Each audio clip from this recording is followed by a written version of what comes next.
introduce you to our speaker. And he will officially today become our youth and young adult director. It's kind of like an inauguration.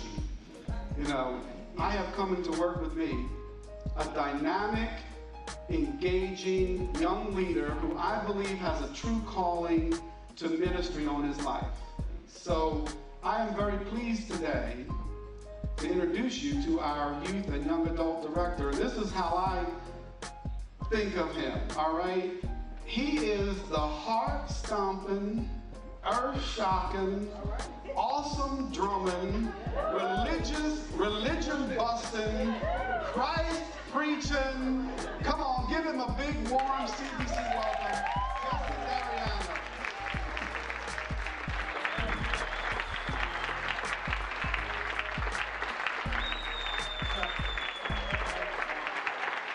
This is kind of the real introduction to me as the youth director, and we came up with the idea where I'm going to do the preaching, and it's kind of an introduction to myself.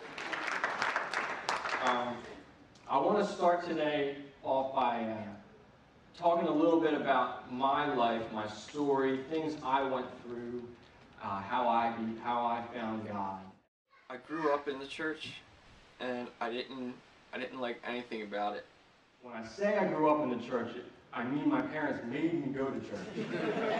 I really didn't want to go to church. I didn't like getting up that early. It was my weekend. I didn't like the clothes. I didn't like the music. It was all like really boring. I didn't grasp this idea of Christianity. Though I felt like they were trying to do something for my benefit, I felt like I couldn't adhere to all these principles, that I couldn't live up to the standard that was being set on my life. It felt like a type of bondage to follow these rules. It was a heavy burden to constantly make sure everything was in line, all your ducks were in a row. It was terrible. So I denied God. I said, if this is who you are, this doesn't make sense, and I really don't want anything to do with you. It didn't explain why I hurt. It didn't explain why I loved. And it didn't explain why I wanted to be loved. So I walked away from the church. I walked away from Christianity. I denied God. In this, I stumbled upon drugs and alcohol.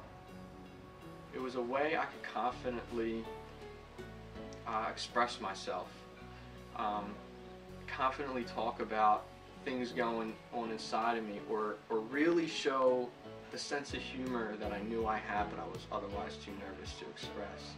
I felt like I could really be myself, so drugs and alcohol became really attractive to me.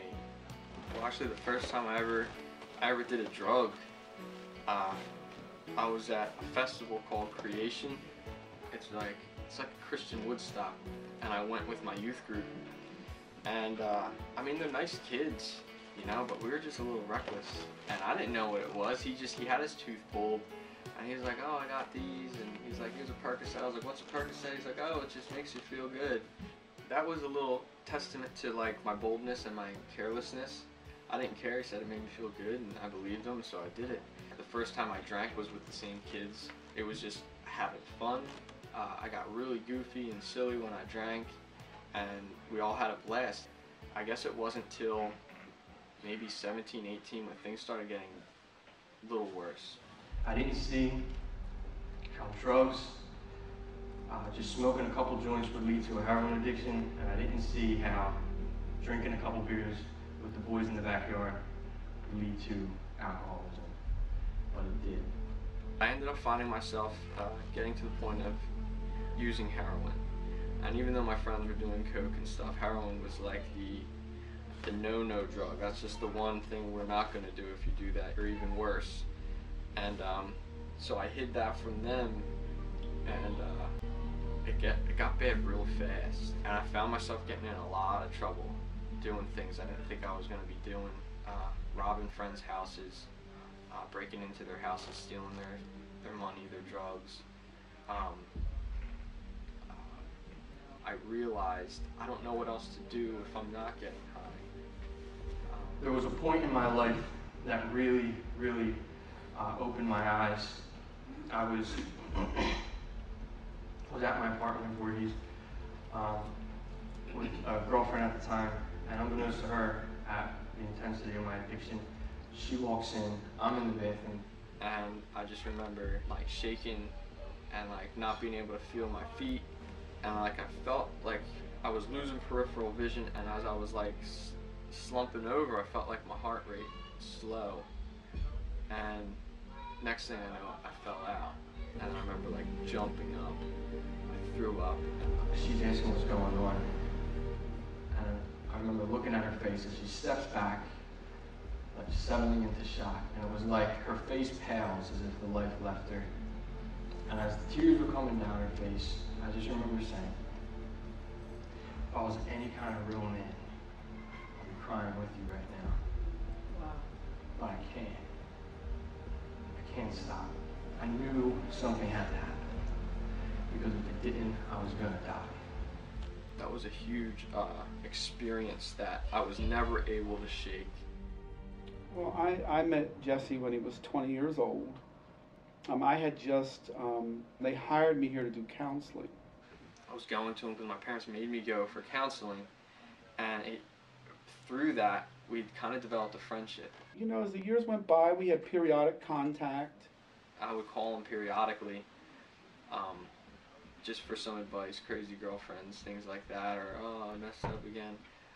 Jesse came back to the church because he was still searching, and I think he was trying to figure out his life, and, you know, the drugs and all that was going on, and he had to get off of those somehow, and that's when he decided to go to Teen Challenge. Through a series of divine events, I ended up in a program called Teen Challenge. Has anybody heard of Teen Challenge? All right. I don't know how much you know about it, but it was probably the craziest thing that ever happened to me. I'm going there thinking I'm going to be a part of these youth group things that I was a part of, and I'm waking up at the crack of dawn, 6 o'clock in the morning, jumping around singing, I got a friend, and I said, you guys are nuts. You guys are crazy. If Jesus was my friend, he would let me sleep. I had questions. I wanted to understand this God thing, and I ended up getting my answers at a worship service. They were playing Jesus Culture, How He Loves Us. And there was a line that says, I don't have time to maintain these regrets when I think about how He loves us. And I said, how can You love me? I did nothing to give You glory the whole time I was out there. I did nothing but blaspheme Your name. How can You love me? And I felt what was like arms wrapping themselves around me. And I heard a voice that said, I've always loved you. And I've never stopped loving you. And I'm going to use you. And I broke. And I said, I got to know this God. I got to know this God. Because this God didn't have the list. This God didn't say I needed to do these things to be good. He found me in my ugly. Wow. That's good. He found me while I was still broken. I went to visit him in Newark when he was a Teen Challenge. He was in his last 3 months at Newark. And he was just expounding on the scriptures. Like, it just thrilled me to hear him explain things like that. And then he told me, which I already suspected, but I can't, you know, when somebody has a calling to ministry, it's not your place to tell them, it's their place to realize it. He was the one that had to realize that, or I couldn't say anything. But when he told me that day, immediately I thought, if Jesse wants to, I would want him to come to work with me. When Charlie asked me to come on to the church, we knew there was going to be a lot of work.